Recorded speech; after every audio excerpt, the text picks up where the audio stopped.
തലയിൽ നിന്ന് തട്ടമടിച്ച് വിശ്വാസത്തോട് നോ പറഞ്ഞ് സ്ത്രീ പൊതുനിരത്തിൽ ഇറങ്ങിയാലാണ് കേരളത്തിലെ സ്ത്രീകൾ സ്വീകരിക്കപ്പെടുകയുള്ളൂ, മതേതരവാദികളാവുകയുള്ളൂ എന്ന് ഒരു സമൂഹം പ്രചരിപ്പിച്ചുകൊണ്ടിരിക്കുന്നുണ്ട്. എന്നാൽ അങ്ങനെയല്ല.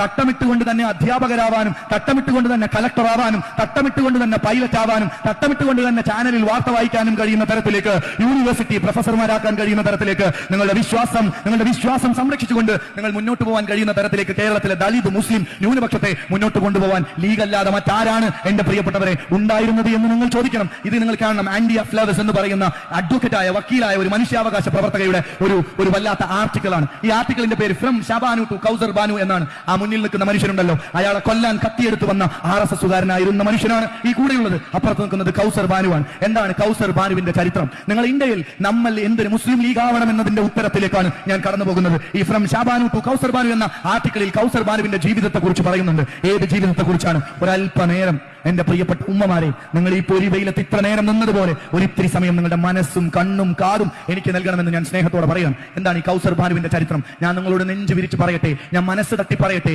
ഞാൻ നിങ്ങളോട് ഹൃദയം വിങ്ങി പറയട്ടെ. എന്റെ പ്രിയപ്പെട്ട ഉമ്മമാരെ, ഒരു വീട്ടിൽ കൗസർ ബാനു എന്ന് പറയുന്ന സ്ത്രീ ഗർഭിണിയാണ്. ഗുജറാത്തിൽ കലാപം നടക്കുകയാണ്. വീട്ടിലേക്ക് RSSകാർ ഇരച്ചു കയറുകയാണ്. ഭർത്താവിനെ തല്ലി മാറ്റിവെക്കുകയാണ്. പിന്നെ ഉണ്ടായിരുന്നത് കൗസർ ബാനു എന്ന് പറയുന്ന 9 മാസം ഗർഭിണിയായ സ്ത്രീയാണ്. നിറവയറുള്ള കൗസർ ബാനു. ആ കൗസർ ബാനുവിന്റെ അടുത്തേക്ക് RSSകാർ തൃശൂലം കൊണ്ട് കടന്നു വരികയാണ്. എന്ത് തൃശൂലമാണ്? അറ്റത്ത് കൂർപ്പുള്ള തൃശൂലങ്ങൾ. അത് വെച്ച് കടന്നു വന്നിട്ട് അവർ കൗസർ ബാനുവിനോട് പറയുന്നു, ഞങ്ങൾക്ക് വെള്ളം വേണം, ഹംകോ പാനി ചായേ, ഞങ്ങൾക്ക് വെള്ളം വേണമെന്ന് പറയുന്നു. വീട്ടിലേക്ക് പോയി വന്ന 9 പേർക്ക് തളികയിൽ വെള്ളമെടുത്ത് കൗസർ ബാനു കൊണ്ടുവന്നു കൊടുത്തു.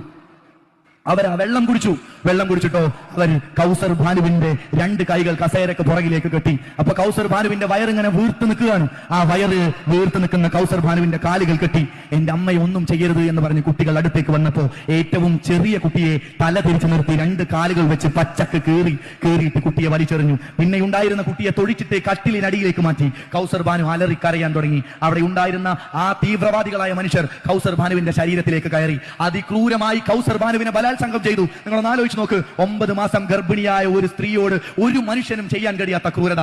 RSSകാർ എപ്പോഴും പറയും മുസ്ലിങ്ങൾ കൂടുതൽ പ്രസവിക്കുന്നു എന്ന് പറഞ്ഞ് കുപ്രചരണം നടത്തി അവർ ഗർഭപാത്രങ്ങൾ ആക്രമിക്കാറുണ്ട്. കൗസർ ബാനുവിനെ അതിശക്തമായി പീഡിപ്പിച്ചു. കഴിഞ്ഞില്ല എന്റെ പ്രിയപ്പെട്ട ഉമ്മമാരെ, നിങ്ങളുടെ മനസ്സ് നോവുന്ന ഒരു സത്യം പറയട്ടെ. പീഡിപ്പിച്ച് അവരിങ്ങനെ കരഞ്ഞ് പെടഞ്ഞ് ബലാത്കാരം ചെയ്ത് കിടക്കുമ്പോ ആ നിറവയറുള്ള സ്ത്രീയുടെ ചുരിദാർ വസ്ത്രം വലിച്ചു കയറി. എന്നിട്ട് ഇങ്ങനെ ഉയർന്നു നിൽക്കുന്ന പോക്കിൽ കൊടിയോട് അണഞ്ഞു നിൽക്കുന്ന പിഞ്ചു പൈതലില്ലേ എന്റെ പ്രിയപ്പെട്ട ഉമ്മമാരെ, ആ പിഞ്ചു പൈതൽ നിറഞ്ഞു നിൽക്കുന്ന അടിവയത്തിലേക്ക് തൃശൂലം വെച്ച് അവരാഞ്ഞു കുത്തിയിട്ടോ ആ തൃശൂലത്തിന്റെ അറ്റത്ത് ഒരു പാവപ്പെട്ട ചോര പൈതലിനെ പുറത്തേക്ക് എടുത്തു എന്റെ പ്രിയപ്പെട്ട ഉമ്മമാരെ. എന്നിട്ടോ പച്ചക്ക് പെട്രോൾ ഒഴിച്ച് ഉമ്മാന്റെ മുന്നിൽ നിന്ന് മകളെ കത്തിച്ചു കളഞ്ഞ രാഷ്ട്രീയം ഈ രാജ്യത്ത് തീവ്രവാദത്തിന്റെ